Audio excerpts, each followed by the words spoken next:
Kag para naman sa aton yung hashtag spread kindness at viral nga criminology student nga nagabaligya sa sandwich para may pang-enroll balik nakabaton sa mga balita sa bunga 2024. Yari nga aton gintutukan.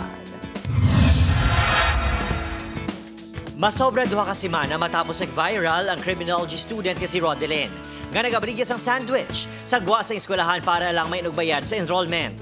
Kag nakabaton sang bulig halin sa isa ka maalwan nga bakulodnon. Subong nga 2024, may isa na naman ka good news para sa iya. Kag nakita namo ng imong istorya, and we've heard about a lot of good stories about it. Kag prosigido gid nga mag-eskwela ha? Yes, sir. Decidido? Yes, sir. Decidido? Yes. Okay. This certificate entitles you, Rodelyn Mejorada, to a 100% scholarship grant on your tuition fees. Huna-huna ni Rodelyn, mag-shoot lang sa bago nga features sa iya pero ang sorpresa, wish granted na nga makabalik sa pag-eskwela si Rodelyn. Siya, isa na ka-eskolar. Huwag ko na gin-expect, sir.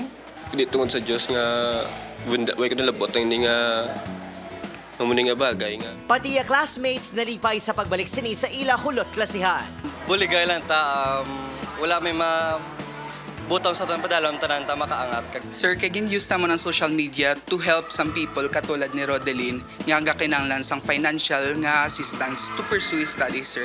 Ang premisa sa mga manunudlo, maingiya sila sa paglabot ni Rodelyn sang iya mga handog. Ang kaluoy namon sa iya samtang kita siya namon nga painit sa gwa, mangin worth it sa iya nga pag-eskwela kag isa kami sa mabantay sa iya, sir. Nga magmaayo ka ma-motivate siya sa pag-eskwela pagit. Padayon nga mabaligya sa sandwich si Rodelyn para maisuporta gihapon sa pamilya kag sa iban pang galastuhon.